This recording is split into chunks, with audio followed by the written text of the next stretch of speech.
and welcome to Gotta Run with Will. I'm Gail Kislevitz, and I will be your host for this segment.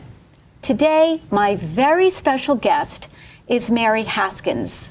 Hi, Mary. Hi, Gail. Thanks so much for hosting and inviting me today. Well, I'm glad you're here. We're going to have a lot of fun. We will, and we do. And we do. Let me tell you a little bit about Mary.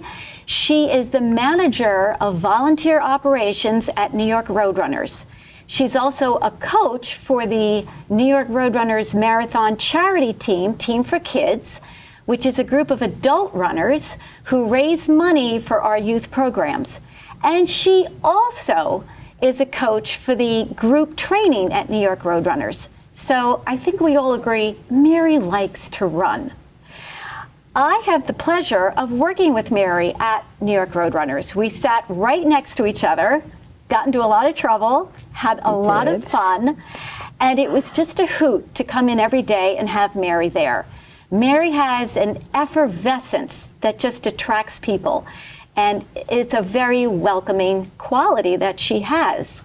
Mary and I have done a lot of races together, but in particular, we just celebrated something very special. Didn't we, Mary? We did. We did. After a few years of working towards this goal, we both got our Abbott 6-Star Marathon Major medal in Tokyo this past March. And do you have that medal with you? Yes, the big reveal. Here it is. And this, too, is achievable for anybody. You have a lifetime to do it. And our journey was, a lot of fun? It was a lot of fun. Yeah. It was a lot of fun. It was especially fun going to Tokyo, where I had never traveled that distance before, with you, and crossing the finish line and being greeted by some of our New York Roadrunner senior staff. Yes. Who gave us our medals at the finish line. That was a special day. It was so exciting. I would encourage anyone to go after it because it's very achievable. So we're going to learn a little bit more about Mary. She wasn't always a runner. She spent 28 years in the commodities trading business. What was that like? Well, the commodities trading business has changed dramatically since I was involved. Right out of college, I started on the floor of the New York Mercantile Exchange. So that was back when open outcry trading was the way that this kind of business got done. It's now, of course, gone electronic. But I spent 28 years on the floor in the pits, as we called them. And it was a marathon every day. Never a dull moment, very exciting, and highs and lows. There was a lot of stress associated with it, but coming to running was one of my ways of coping with that daily stress. And didn't you meet someone special on the floor? Yes, I did meet my husband, Harry, who has since become a runner as well. Yes. I sort of lured him in. I've been told I have a way of doing yes, that, it is of kind that of attracting people quality to the sport. So he too has taken on marathons. He's run with Team for Kids frequently and keeps coming back year after year for the marathon, even though every year he says this is my last one. Don't we all? Yes, we do. So since running a marathon was like being in the pit, tell us about why and when you started running. In the mid-90s, I was in my mid-30s at the time, and I was active, but had never really run more than a 5K. A friend on a dare said, let's run a marathon together. At the time, I had a young family, a 2-year-old baby, a high-pressure job, and I was trying to spend as much time with my mom, who was suffering from terminal cancer. But I knew I really needed some kind of a program, something that I could do daily to help relieve stress. So again, back in the old days, in the 90s, I threw my name into the marathon drawing at the time, and you remember this well. You would go to Central Park and stand in line to get the application. Then fill out the application and had to mail it on a specific date. I remember those It needed days. a postmark that the organization, communicated to the runners. And I remember going to the U.S. Post Office at midnight to get, try to be one of the first postmarks. I don't think it really mattered what time you dropped off the mail, but and shockingly, I was chosen. So in May of that year, 1996, I went from 0 to training for, running for, and completing my first marathon. That's taking quite a large bite out of running. Yeah, it was exciting, and I have to say, Marathon Day was, of course, one of the most glorious days of my life, crossing that finish line. But the training and the journey to get there, I think, was more satisfying in the end. Of course, I had a young family. I was concerned that I would disrupt, what was going on, and I'm a morning person, so it was just easy to get up at 5 a.m., get out there, do my training. When I come home, everyone was still sleeping, so I didn't impact anybody, but I took really good care of myself. And did you train alone? Did you know what you were doing? I got a plan, like an online training plan, and I followed it like a recipe to the T. I think it was the first time in my life where I opened a textbook on page 1 and read every word of every page and until I got to the end, which was Central Park and Tavern on the Green and the marathon finish line. And again, like I said, I didn't know what I was doing, but I figured I'll just follow this plan, and I didn't stray at all, and I was just very fortunate to not suffer any injury during the training. Just lucky that way. You were born to be a runner. You really were. Not that I'm talented, but I think I'm biomechanically designed to sort of stave off any injury. I've been lucky to not been knocked out from running. So how many marathons and ultras, which is one of your favorites that we are going to talk about, have you run? I've run 25 marathons to date, including this most recent one in Tokyo. But I branched out and have tried to do, and with some success, I've run a number of ultras, 50K, 50 mile, and I just love this stage race that I've embraced. I've done it 7 times. It's called the Trans Rockies Run. You do love that race. And it is a running camping experience. Just like the event is second to none in terms of the support that you get from the organization. It's a runcation. So you need to spend time, and it's a 6-day event. You cover 120 miles over the course of the 6 days. Every day is a different point to point, and you are never below 9,000 feet of elevation. So it's very, very challenging. The elevation piece, I think, is probably the most challenging for someone who lives and trains at sea level. But it's very doable because you run your 20 to 25 miles a day, and then you have the rest of the day to relax, stretch, get a massage, sleep, eat, recover. And there's always an icy stream at the finish line, so you jump, get your ice bath. I love the pictures of you running that race. And the community is, I've gone as a stranger. I've gone with a friend. I've done it different ways every year over the 8 years that I've run it, and every year is different. There are the old friends that you remember from years past, and you make new ones every time. And after 5 or 6 days, these are all your new 500 or so best friends. Well, that's one of the things that we love about the running community. Yeah. It's so welcoming, and regardless of what race you go to, you walk away with a new friend. Absolutely. I love that. Yes. So having run all of these marathons and your ultras, you must have had a great appreciation for the volunteers. Well, we couldn't do our events at New York Roadrunners without our volunteer family. And of course, when I myself go out and run races elsewhere, it's amazing. The volunteers step up and make it all happen.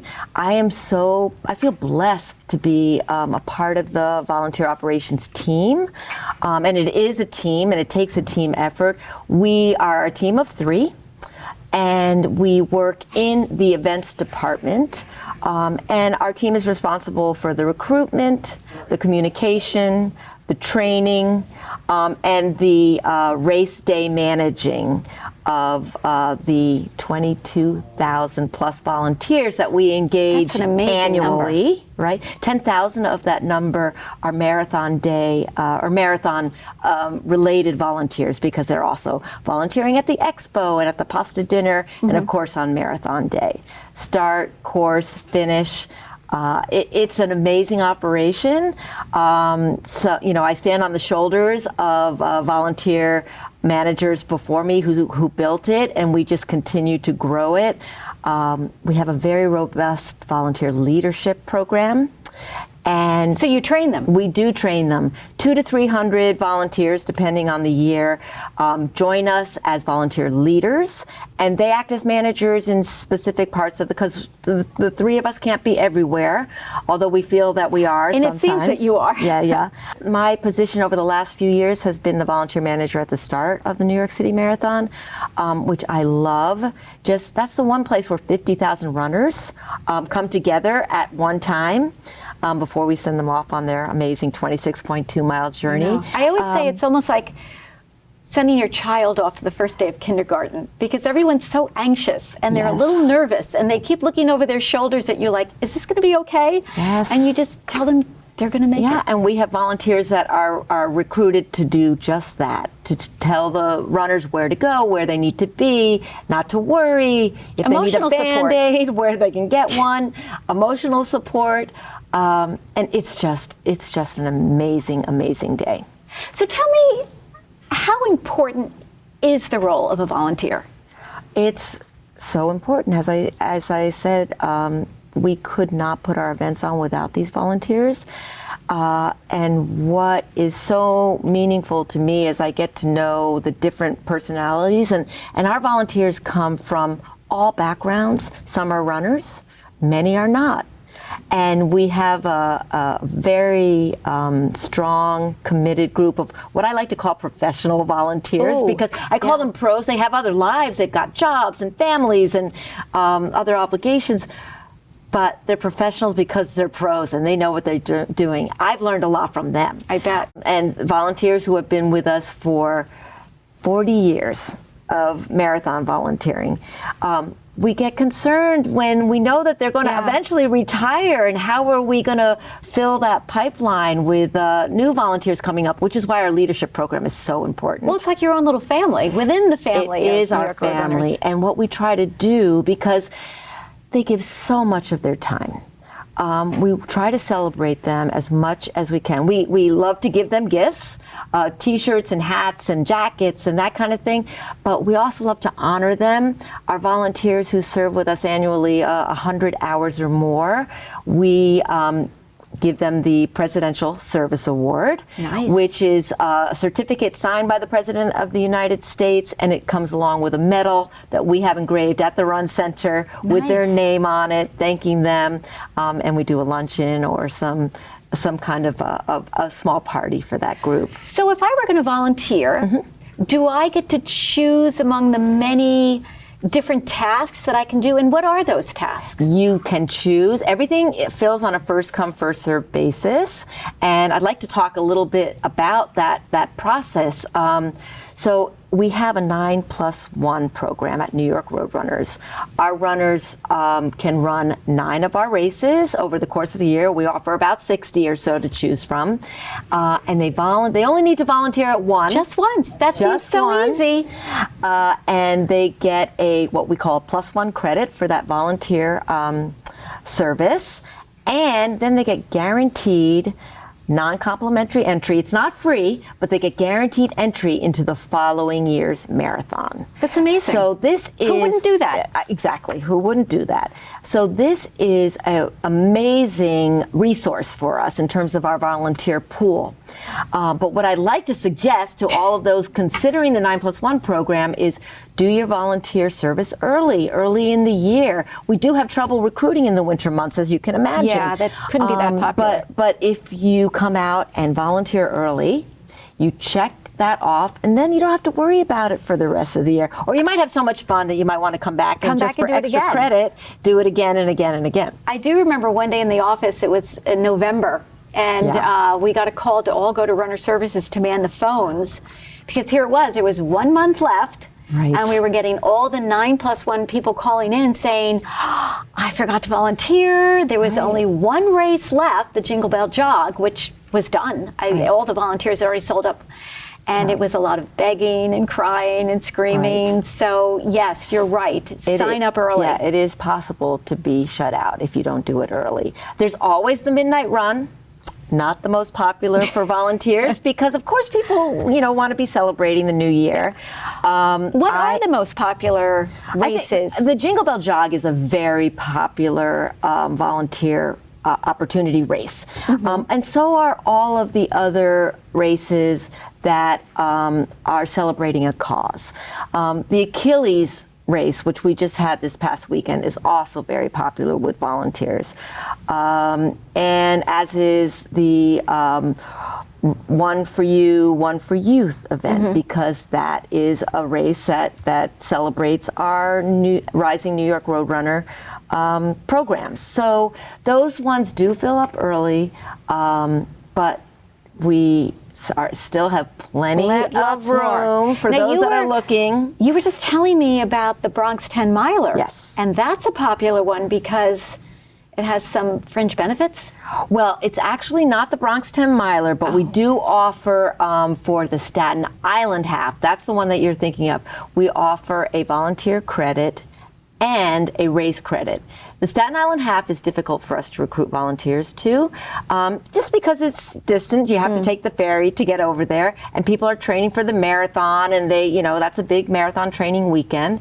But what we offer is the +1 credit, but also a race credit, which means you only need to run 8 of our races. Oh, that's quite a and deal. volunteer at one if you volunteer at the Staten Island half. Again, another incentive at the Brooklyn Half Marathon in May, we offer a +1 credit and guaranteed non-complimentary entry into the following Brooklyn Half. So the Brooklyn Half is a first come, first serve race in terms of race registration for runners, and it fills up quickly. So that is a big incentive for those who happen to miss it and want to be sure they don't miss it the following year. They come out and volunteer. And that's just one heck of a fun party in Brooklyn anyway. It is. As a runner and a racer I'm out there a lot, the volunteers who are visible to us are obviously the ones at the water stations and the ones, corralling us to stay to the left of the cones or to the right of the cones. And I always thank the volunteers as I pass, because someone once told me a long time ago, every time you thank a volunteer, a second comes off your time. So I love that, and I do it all the time. Yes. But there obviously are other tasks that we don't see that the volunteers are doing. What are those jobs? Well, one of the other very important ones that we do see is bag check volunteers. Oh, yes. I want to talk about that for a second, only because I had an amazing experience this past weekend. I went to Duluth, Minnesota to volunteer at Grandma's Marathon. Oh, that's so cool. And I participated in their baggage operation, and it gave me, not that I didn't have immense respect for our bag check volunteers already, but, to actually do the role and to see how physical and how sore I was afterwards. And I'm pretty fit, but I really got an amazing workout. So I would encourage volunteers who want to get a little bit of a workout when they're not running a race, come to bag check. You'll be doing a lot of bending and tossing and throwing and organizing, and it is a very fulfilling experience, even though it sounds like it's not. Well, I can imagine. I was going to ask you for tips for volunteers, but a tip for the runners is not to put the kitchen sink into those bags. I'm shocked at what I see some of the runners put in that little bag. Right. And that's why you're hauling and hefting. Yes, all day long. Exactly. I know that we as runners need our gear at our finish line, but it is, you make an amazing point, Gail. It's good to be thoughtful about it, right? Yes, be thoughtful of your volunteers. Exactly. So what other tips would you have for volunteers who need to still get out there and do their +1? Go online, check out what's available. Everything is open now, all the way through the midnight run. So make sure you register. I would also ask our volunteers to register for the races that they know that they're going to be able to commit to. We want to keep the options open for everybody, and if someone signs up for 3 or 4 different events, only planning on deciding to come to the one where they wake up and feel ready and great and the sun is shining, that's not very helpful to the rest of the running community. So be mindful of that. Somebody has to be out there in the cold and the snow and the wind and the rain. And dress for the weather. I mean, a tip for any volunteer on race day is to check the weather in the wintertime. Don't come dressed to run. You'll be cold. Come dressed to stand in cool temperatures. Wear many, many layers. We can always, take layers off. But if you come underdressed, you're going to be uncomfortable and not have a great time. And another thing I'd like to, a suggestion that I'd like to make is when you open your eyes on volunteer morning, early in the morning, and you question, why did I sign up for this? Follow through, show up. We don't have many people who check out and say they didn't enjoy themselves. It's so important, especially us as runners, to give back to our running community, and every volunteer will walk away feeling fulfilled. Well, they are the backbone of every event. We couldn't do this without the volunteers. And you do a great job with them, because every volunteer I see on the course, they're always smiling, encouraging. We love them. They're terrific. We love our them, volunteers. and our volunteers love our runners. And really, that's what it's all about. Yeah, they're always getting high fives. Yeah. And it's terrific. So how has your job at New York Road Runners, especially coaching mostly first-time marathoners and working with the volunteers, how has it impacted your life? Well, I have to say, I came from the for-profit world into the nonprofit world, and the cultural differences, as you can imagine, are very, very extreme. Different value system. Very, very different value system. So I get up every day now and feel that I really do live our mission of inspiring people through running. I'm surrounded by young, enthusiastic people who are also living our mission. They make me feel young. I'm no spring chicken, as you know. It's just such a heartwarming experience. When I came to Team for Kids and first met you in 2012, I had run a bunch of marathons, and I kind of had in the back of my mind a misconception that people use charity just as a way to get in to the event. Yes. And I quickly learned how wrong I was about that. That charity runners are doing something that's so much bigger than themselves for a cause that they're passionate about. And if in fact they did use a charity to get into an event, they quickly realize how significant embrace it. They embrace the mission. The mission is. And also to see first-time marathoners, I was one of those ones going through, just juggling a difficult time in my life, and how it gave me community, and stress reduction, and just to see the transformation of somebody who, and you and I have spoken to hundreds of these people who are now our lifelong friends, right? That's one of the best who parts. Come on day one and say, I don't think I can do this. I think I made an error. You know who I think of right away as I go right to Ira. I would like to thank all the coaches from Team for Kids, especially the coaches from the first 2 years, who didn't turn me away when I thought they would turn me away, because I was weighing 340 pounds, and they saw me through my weight loss for the first 2 years on TFK. He is our poster child for exactly that, because those words came out of his mouth, and he spoke to you and I about this. Do you think I'll be able to do it? Now, he's a 6-star marathon major finisher, and beyond us, he's run countless marathons. So they can do it. They can do it. I don't think there's one person who's ever backed down or say, I'm not going to do it.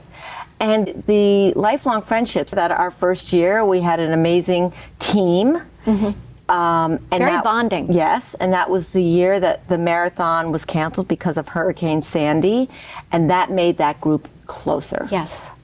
They still get together socially all the time. I think It's not a play on words to say they weathered the storm well. Right. And they run with Team for Kids to this day. You know what else I found out about our charity runners in particular is that maybe some of them did join a charity just to get into the marathon, but there's over 200 charities they could have chosen. So for them to choose Team for Kids mean they had a connection. And over the course of the training period, they come to embrace the mission. Yes. Mary, how do you fit it all in? Getting up early, 2 kids who just graduated college, a full-time job, getting in all your training, and your husband who's also a runner. How do you manage that? I don't want to say it's easy, but because I love what I do, it's easy. It's just I don't know how I came here. I got here, I should say. I'm just feel so blessed to we are blessed. Have joined this community. How fortunate are we that every morning we wake up and say, I can't wait to start the day. Right. I can't wait to go to work, or I can't wait to go for a run. Right. It's really, really wonderful. This is a gift. This is a gift we have. Yeah. And for you to get more volunteers in and share that gift, you're quite exceptional. Yeah. Well, as I said, our volunteers come from all backgrounds and walks of life, and they make me a better person. Well, I don't know how much a better person you could get, Mary. You're pretty exceptional as it is. So with that, I want to thank Mary for sharing her life and all those great tips about being a volunteer. I also want to thank the Manhattan Neighborhood Network for the use of this great space, and of course the legendary Will Sanchez. So I hope today you've learned the important role of volunteerism and the value of being a volunteer. And with that, Mary and I, we got to run. So what else? Oh, I wanted to talk about your dogs. Yeah, well, they are runners. They are runners. Yes, I see you run with them. I bring them to Open Run frequently. It's so much fun. Oh yeah, I need to bring you to Open Run one of these nights. I know. Well, I'll you need to have one in New Jersey. I know. We actually have one in Jersey City, but that's still not convenient for you. That's all right. I'll travel. Okay. I'll volunteer. Yes. Yeah, it was that community of open runners is just, they are so amazing. I just did my 100th open run, and they do a big celebration. Like it's sort of like this. You have a lifetime to do it. How long have they been doing open runs that you've done 3 100? years. 3 years. So I've done 105 Ks on a Tuesday night in Brooklyn Heights in 3 years. But it's convenient for me. Well, at least you know what you're doing every Tuesday night. I live right there, so it's super convenient for me.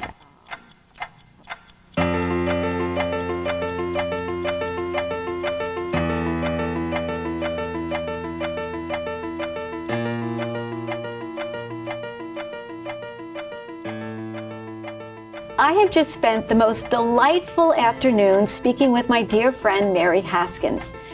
Mary and I go way back working at New York Roadrunners, and what was so special about my time working with Mary is coaching for Team for Kids.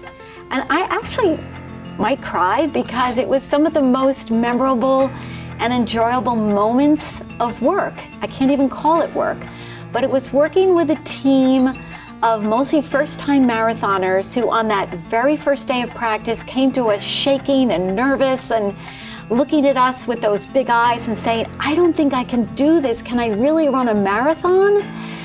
And 3 months later, they're crossing that finish line of the New York City Marathon, and they have accomplished something insurmountable, something they never thought possible.